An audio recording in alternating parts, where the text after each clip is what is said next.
हमने इससे पूर्व अध्याय 1 में पढ़ा था प्राकृत संख्याएं, पूर्ण संख्याएं, इन सबको हम कंप्लीट कर चुके हैं। अब हम अध्याय 2 देखेंगे, एक चर वाले रैखिक समीकरण। इसके एक्सरसाइज 2.1 करेंगे, पर एक्सरसाइज स्टार्ट करने से पहले इसके कुछ महत्वपूर्ण तथ्यों को हम समझेंगे कि ये बीजीय व्यंजक क्या हैं। जैसे फॉर एग्जाम्पल कि 5x या 2x प्लस 3 हो सकता है, या x² प्लस 1। इस प्रकार जो हैं यदि हम लिखते हैं तो ये बीजीय व्यंजक कहलाते हैं। ये बीजीय व्यंजक है, लेकिन अब हमको समीकरण पढ़ना है। हमने कहा एक चर वाले रैखिक समीकरण, तो ये समीकरण क्या होते हैं? समीकरण जब इनके बाद समता का चिन्ह यानी इक्वल साइन आ जाता है, और फिर जैसे 5x = 25, अब यहाँ बराबर का चिन्ह लग गया और फिर उसके बाद कोई संख्या आ गई, इसका मतलब हुआ कि ये जो है समीकरण बन गया। या ये जो बीजीय व्यंजक है 2x प्लस 3 = 9, अब यहाँ पर भी देखिए बराबर का चिन्ह आ गया, यानी समीकरण बना। समीकरण में लेफ्ट हैंड साइड और राइट हैंड साइड होते हैं। हमारे बाएं हाथ की ओर, ये बायां हाथ हमारा, बाएं हाथ की ओर जो संख्या होती है ये लेफ्ट हैंड साइड कहलाता है, LHS। इसको शॉर्ट फॉर्म में लेफ्ट हैंड साइड को LHS लिखा जाता है।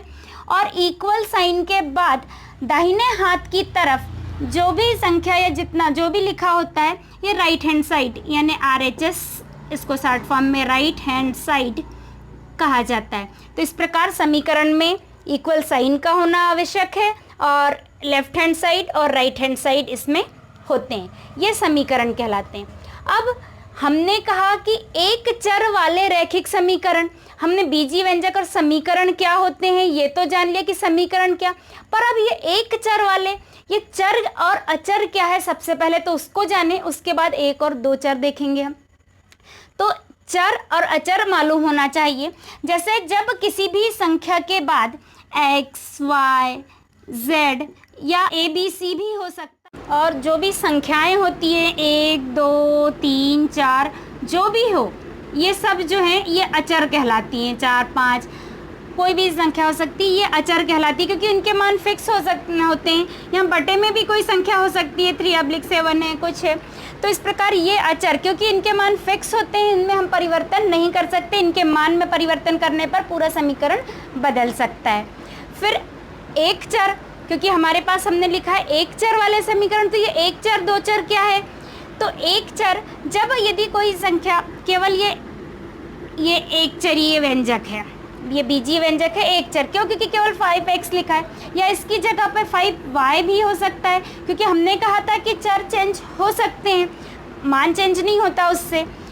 तो 5y ये एक चर, लेकिन इसकी जगह जो है हमने 5xy लिख दिया, तो ये द्विचर वाला हो गया, दो चर वाला व्यंजक हो गया, क्योंकि एक चर तो x, दूसरा चर कौन सा हो गया? y, तो ये द्विचर हो गया। तो इस प्रकार जो है ये एक चर, द्विचर। फिर हम अगली बात कर रहे हैं इसमें कि रैखिक समीकरण। तो ये वास्तव में रैखिक, एक चर द्वि वाले समीकरण तो समझ आ गए, पर रैखिक समीकरण क्या होते हैं?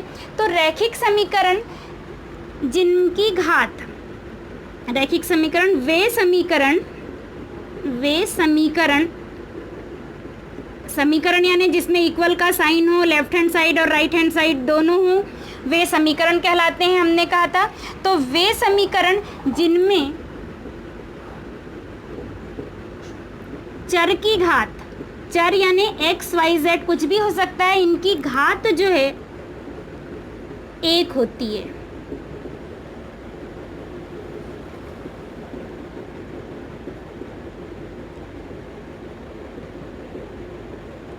ये एक चर वाले ये रैखिक समीकरण कहलाते हैं। रैखिक समीकरण जिनमें चर की घात एक होती है। जैसे 2x प्लस 3 लिखा हुआ है हमने, तो ये इक्वल समीकरण तो तभी बोलेंगे जब हम इक्वल साइन लगाएंगे। तो इक्वल कुछ भी हो सकता है, यहाँ पे 9 है मान लीजिए, तो ये रैखिक समीकरण है। क्यों? क्योंकि इसमें x की घात 1 है। जब यहाँ पर कोई संख्या ऊपर घात नहीं लिखी होती है तो इसका अर्थ होता है कि उसकी घात कितनी है? 1 है। लेकिन इसी समीकरण को यदि मैं इस प्रकार से लिख दूँ 2x² + 3 = 9, अब ये समीकरण तो है लेकिन रैखिक समीकरण नहीं है। रैखिक समीकरण क्यों नहीं है? क्योंकि हमने कहा वे समीकरण जिनमें चर की घात 1 होती है। यहाँ चर की घात कितनी लगा दी मैंने? 2 लगा दी, इसलिए ये जो है रैखिक समीकरण नहीं है। तो ये इस प्रकार ये रैखिक समीकरण नहीं है। फिर हम आते हैं कि इसमें हमें कुछ गणितीय संक्रियाओं के बारे में, जब हम इस एक्सरसाइज का सॉल्यूशन देखेंगे तब वहाँ पे मैं एक शब्द यूज़ होगा गणितीय संक्रियाएं, कि समीकरणों को हल करते समय लेफ्ट हैंड साइड में जिस गणितीय संक्रिया का उपयोग किया जाता है वही गणितीय संक्रिया राइट हैंड साइड में भी लगाई जाती है। तो ये गणितीय संक्रियाएं क्या है ये भी हमें मालूम होना चाहिए। हालांकि ये इससे छोटी क्लास में हो जाता है, लेकिन फिर भी एक बार रिमाइंड करा दूं कि जिन बच्चों को यदि नहीं उस शब्द से याद आ रहा है, यानी संक्रियाएं तो उन्हें मालूम है पर नाम से नहीं मालूम कि ये गणितीय संक्रियाएं क्या होती हैं, तो हम जो जोड़ना यानी धन, कुछ घटाना ऋण, गुणा करना या भाग देना, इस प्रकार धन ऋण गुणा भाग, ये जो हैं ये गणितीय संक्रियाएं कहलाती हैं। और जब भी इन गणितों को हल किया जाता है तो लेफ्ट हैंड साइड में यदि कोई संख्या जोड़ी जा रही है तो राइट हैंड साइड में भी वही संख्या जोड़ी जाती है। संख्या भी समान होनी चाहिए और गणितीय संक्रिया भी, ऐसा नहीं कि यदि हम लेफ्ट हैंड साइड में 4 जोड़ रहे हैं तो राइट हैंड 4 से 4 घटा सकते हैं, ऐसा नहीं। क्यों? क्योंकि यहाँ पे गणितीय संक्रिया बदल गई। दूसरा, संख्या का मान भी नहीं बदलना चाहिए। ऐसा नहीं कि दोनों ओर तो जोड़ रहे हैं, दोनों ओर हमने धन का किया लेकिन एक तरफ हमने 4 जोड़ दिया दूसरी तरफ 6, तो ये भी नहीं होता। ये चीज़ हम अभी अब समीकरणों को हल करते समय देखेंगे। तो इस प्रकार अब हम यदि इतनी बातें हमारी समझ में आ गई तो अब हम इनको बहुत अच्छे से समझ सकते हैं। एक चर वाले रैखिक समीकरण, अब यहाँ देखिए कि ये एक चर वाला रैखिक समीकरण कैसे है। सबसे पहले एक x अकेला है, यहाँ x y एक साथ कुछ भी नहीं है, इसलिए एक चर वाला है। रैखिक समीकरण इसलिए है क्योंकि x की घात कुछ भी नहीं है। समीकरण इसलिए है क्योंकि यहाँ पर इक्वल का साइन आ चुका है, इसलिए ये एक समीकरण है। तो इस प्रकार ये एक चर वाला रैखिक समीकरण हो गया। और अब हम इसका सॉल्यूशन पर आते हैं कि इसको हम हल कैसे करेंगे। तो इसकी 2 विधियां हैं। पहली विधि देखिए आप कि इस ओर कोई ज़रूरी नहीं वैसे कि लेफ्ट हैंड साइड में ही हो, लेफ्ट हैंड या राइट हैंड साइड में जिस भी ओर चर वाली संख्या है उसके साथ जो भी संख्या जुड़ी घटी या जो भी गणितीय संक्रिया के साथ है उसका अपोजिट और उतनी ही संख्या को कर दिया जाए। जैसे यहाँ पर x, ये तो हमको चर जैसा कि वैसा लिखना होगा। दूसरी बात, चूँकि यहाँ पर ऋण है इसलिए अब गणितीय संक्रिया कौन सी होगी? दोनों और लेफ्ट हैंड साइड और राइट हैंड साइड दोनों में भी यहाँ धन होगा।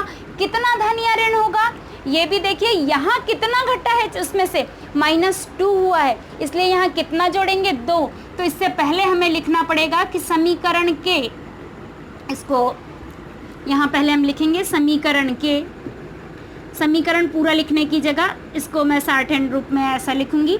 समीकरण के दोनों पक्षों, दोनों पक्ष मतलब लेफ्ट हैंड साइड और राइट हैंड साइड, दोनों पक्षों में यहाँ 2 घटाया जा रहा है, इसलिए क्या करना है? 2 जोड़ने पर, 2 जोड़ने पर।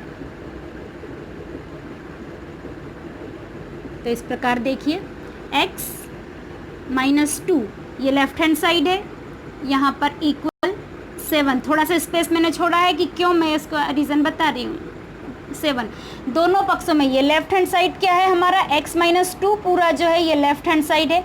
इसमें कितना जोड़ना है हमको? 2। जोड़ने के लिए हमने ये गणितीय संक्रिया धन लगाई, कितना जोड़ दिया हमने? 2।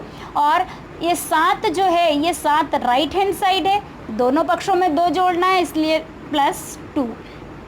इस प्रकार करेंगे। अब देखिए यहाँ पर समान संख्या जब विपरीत चिन्हों के साथ आती है तो वो कैंसिल हो जाती है। कैंसिल क्यों होती है? यहाँ देखिए दो धन में और दो ऋण में है, तो दो में से दो गया, कितना बचा, 0। तो शून्य आपको नहीं लिखना है वहाँ पर, इसलिए वो क्या होता है, यानी कुछ भी नहीं बचा, कुछ भी नहीं बचा यानी कैंसिल हो गई। तो यहीं पर इसको कैंसिल कर दिया जाता है, क्योंकि धन दो और ऋण दो जब कोई समान संख्या विपरीत चिन्हों के साथ हो तो वो आपस में कट जाती है। इस प्रकार कट गया, और अब हमारे पास यहाँ क्या बच गया, सिर्फ और सिर्फ x इक्वल 7 और 2 जुड़ा तो 9। इस प्रकार आपका आंसर हो गया x इक्वल 9। ये आपका पहला प्रश्न था। अब इसी एक्सरसाइज का हम अगला प्रश्न देखते हैं। तब तक आप इसका जल्दी से एक स्क्रीनशॉट में ले सकते हैं, ताकि जो है आप अच्छे से उसको देख के और फिर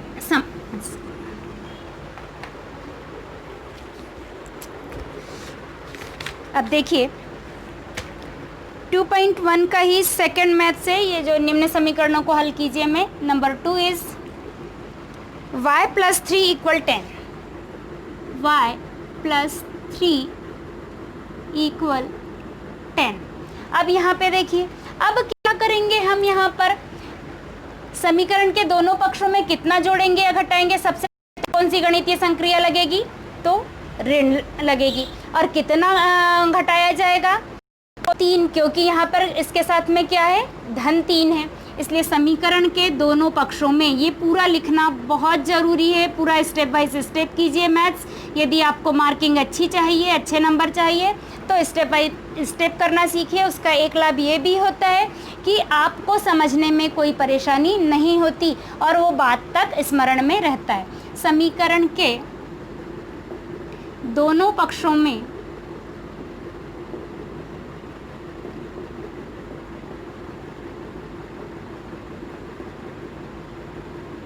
से दोनों पक्षों में से 3 घटाने पर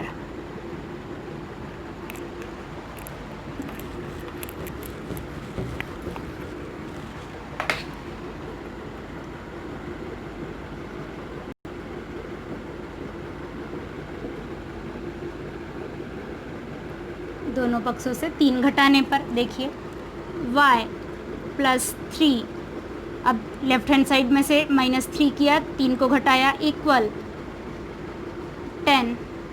ये राइट हैंड साइड, इसमें से भी -3 किया। तो अब देखिए, हमने कहा था समान संख्याएं जब विपरीत चिन्हों के साथ होती है तो कैंसिल हो जाती है, ये कैंसिल हो गई। तो y इक्वल 10 - 3 यानी 7। इस प्रकार आपका आंसर क्या हो गया, answer equal y equal 7। Question number 3, question number 3 क्या बोल रहा है आपको, 6 = z + 2, 6 = z + 2। देखिए, अब आप सोच रहे होंगे कि यहाँ पर तो चर राशि लेफ्ट हैंड साइड को थी, अब ये चर z क्योंकि चर है ये राइट हैंड साइड में आ गया, उससे कुछ नहीं हो रहा। या तो हम इसको पलट के भी लिख सकते हैं, या ऐसा भी रहने दे तो चलेगा कि z + 2 = 6 करेंगे तो भी वही है, या इक्वल में z ऐसा ही रहने देंगे तो भी कोई दिक्कत नहीं है। तो मैं इसको इसी प्रकार से रहने दे रही हूँ और अब आपको बता रही हूँ कि इसको हम कैसे कर सकते हैं। समीकरण इसमें देखिए कि चर राशि के साथ जो भी जुड़ा या घटा है उसके विपरीत संक्रिया करनी होती है, तो ये चर राशि यहाँ है। तो समीकरण के दोनों पक्षों में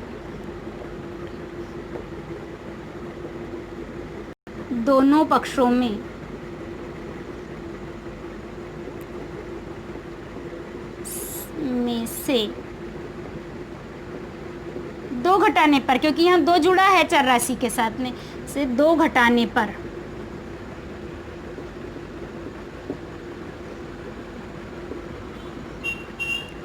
देखिए 6 लेफ्ट हैंड साइड में इस वक्त, यहाँ पर इसमें से 2 घटाना है, -2 इक्वल z + 2, जो कि ये हमने राइट हैंड साइड में लिया है, -2 plus minus cancel, 6 - 2 4 equal z, या z इक्वल 4 बात एक ही है, आंसर इक्वल z इक्वल 4। ये आपका आंसर हो गया।